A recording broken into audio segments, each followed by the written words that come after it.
रामनाथ कोविंद हो या द्रौपदी मुर्मू, क्या कोई भी एपीजे अब्दुल कलाम का सपना पूरा कर पाएगा? राष्ट्रपति की जगह प्रधानमंत्री बनते कलाम तो 20 साल पहले भारत गाड़ देता विश्व में अपना झंडा।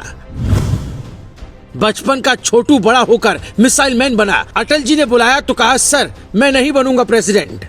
हिंदुस्तान में आजादी के बाद अगर किसी का नाम बड़े सम्मान से लिया जाता है तो वो है एपीजे अब्दुल कलाम। राष्ट्रपति की जगह अगर वो भारत के प्रधानमंत्री होते तो आज भारत कई साल आगे होता। पूर्व राष्ट्रपति डॉक्टर कलाम प्रधानमंत्री होते तो क्या होता बताएं। उसके पहले सुनिए उनका वो किस्सा जो ना तो कोविंद पूरा कर पाएंगे ना कोई और।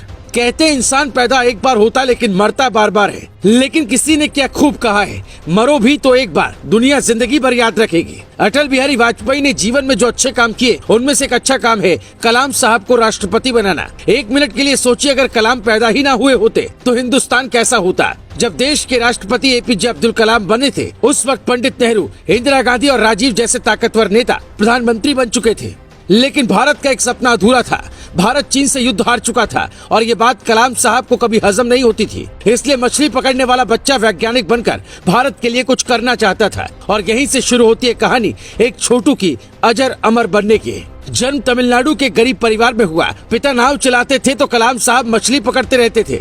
अखबार बेचा, पढ़ाई का खर्च उठाया, अखबार बांटने के साथ पढ़ते भी थे। वहीं देश बदलने का ख्याल आया। ऐसी गरीबी किसी के पास हो तो लोग मजदूर बनने के बारे में सोचते हैं। कलाम ने कहा, मैं वैज्ञानिक बनूंगा। बचपन से चिड़ियों को उड़ता देख उड़ने का मन बनाया। विंग कमांडर बनकर भारत का मान बढ़ाना चाहते थे। पायलट की वैकेंसी निकली, फॉर्म भरा। परीक्षा में 9वां स्थान था। 8 सीट थी, इसीलिए वहाँ सिलेक्शन नहीं हुआ। एक सपना टूट जाने से बहादुरों की जिंदगी में और जोश आता है, वही हुआ। एक दिन की बात है, कलाम की डीआरडीओ में सरकारी नौकरी लग गई, लेकिन कुछ सीखने को नहीं मिला तो नौकरी छोड़ दी। एक दिन इसरो के फाउंडर विक्रम साराभाई जी से मुलाकात हुई और वहीं से जिंदगी बदल गई। नामी वैज्ञानिक विक्रम साराभाई ने कमाल की क्षमता को पहचान लिया और फिर वो हुआ जिसका इंतजार आजाद भारत को करीब 50 साल से था। विक्रम साराभाई ने तबादला इसरो में किया और यहीं से बन गए कलाम, मिसाइल मैन कलाम। अब उनके सामने 2 लक्ष्य थे। पहला भारत का सफल परमाणु परीक्षण, दूसरा अमेरिका को ये बताना कि नया भारत कितना ताकतवर है। साल 1962 में कलाम पहली बार इसरो पहुंचे।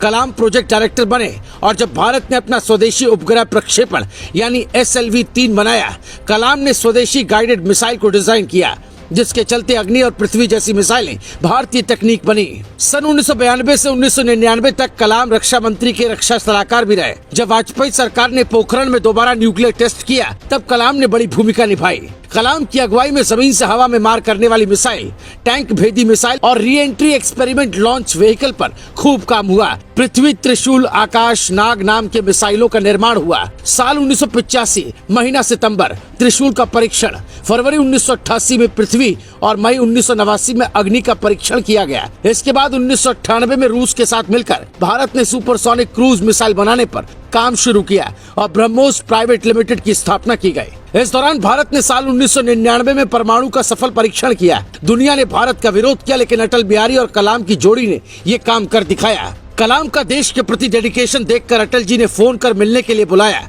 और कहा, आपको राष्ट्रपति बनना है। ये सुनते ही वो चौंक गए और कहा, मैं नहीं बन पाऊंगा।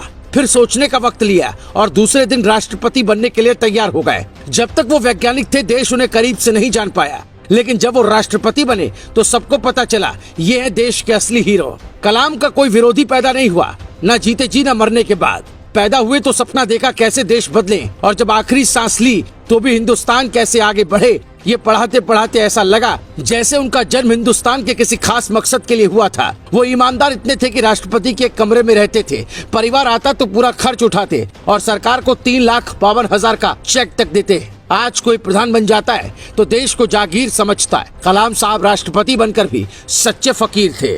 Bureau report, global Bharat TV.